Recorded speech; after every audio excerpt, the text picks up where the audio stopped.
खुदावंद यीशु मसीह की सलामती आपके साथ हो। आज 13 सितंबर 2024 है।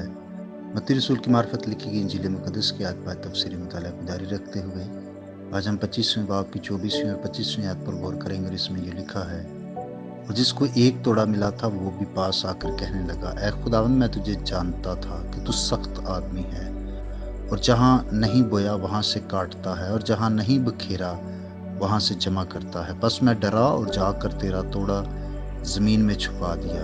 देख, जो तेरा है वो मौजूद है। आमीन। अब यहाँ पर काहिल नौकर का बड़ा हिसाब और बड़ा बयान है।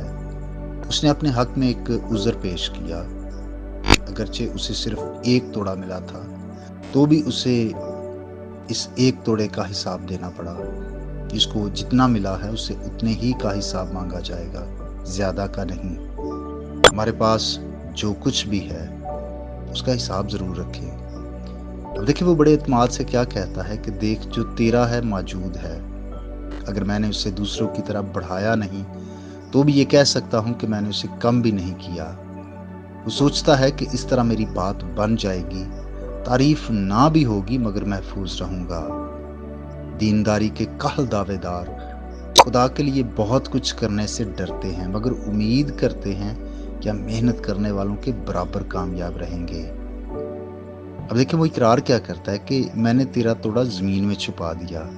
वो ऐसे बात करता है जैसे ये कोई बड़ी गलती नहीं, बल्कि मैं तारीफ का हकदार हूँ कि बड़ी दानाई से महफूज जगह में रखा।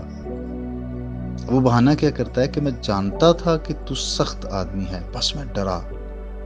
खुदा के बारे में अच्छी सोच तो मोहब्बत पैदा करती है और ये मोहब्बत हमें मेहनती और दयानतदार बनाती है, मगर खुदा के बारे में सख्त सोच खौफ पैदा करती है और ये खौफ हमें काहिल और बददयानत बना देता है। अब इस बहाने से जाहिर होता है कि वो एक दुश्मन कैसे जज्बात रखता है। वो कहता है, मैं जानता हूं कि तू सख्त आदमी है।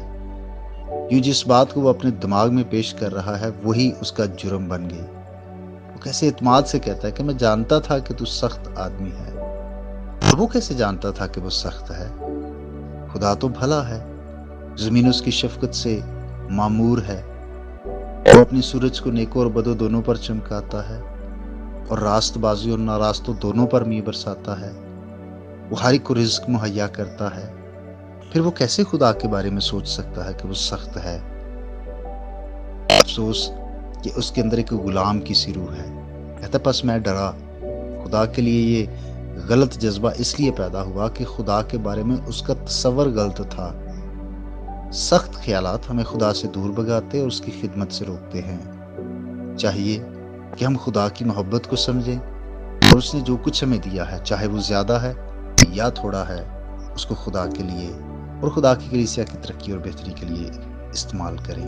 खुदा आपको बरकत दे। आइए हम दुआ करें। मेहरबान खुदा, हम तेरा शुक्र अदा करते हैं आज की नई सुबह के लिए, जिंदगी और जिंदगी की सारी नेमतों के लिए। और इस बात का इकरार करते हैं कि बारहा हमने सुस्ती और काहली का मुजाहरा किया है। हमने तेरी दी हुई नेमतों को, बरक़ात को और सलाहियतों को तेरे लिए इस्तेमाल नहीं किया। हमें मुआफ़ कर और हमें ये फजल अता करके हम बड़ी दयानतदारी से सारी नेमतों को तेरे लिए इस्तेमाल करें। सारे टैलेंट्स खुदा हम तेरी खिदमत के लिए इस्तेमाल करें। मेरी दुआ है खुदा, जितने भाई बहनें इस पैगाम को सुने हमें बरकत दे। दुख, तकलीफ, बीमारियां, परेशानियां तेरे लोगों से जाती रहें। बरकत, ताजगी, शादमानी और खुशहाली के दिन आए। ऐ खुदा, मैं उन सब के लिए दुआ करता हूँ जिन्होंने अपनी प्रेयर रिक्वेस्ट भेजी। हर एक की ज़रूरियात से तू वाकिफ़ है। सो खुदा, तेरा ही आसमान खुले और अपने लोगों की मदद फरमा। बख्श दे कि हम आज के सारे दिन में पूरे तौर पर तेरी फरमाबरदारी करें, यीशु मसीह के नाम से, आमीन। मेरा नाम पास्टर बिशारत है और ये पैगाम आपको इवेंजेलिकल चर्च अट्टा की तरफ से भेजा गया। अब तक हमारा चैनल सब्सक्राइब नहीं किया तो अभी सब्सक्राइब करें और बेल आइकॉन को क्लिक करके हमारी लेटेस्ट वीडियोस के बारे में अपडेट जानें।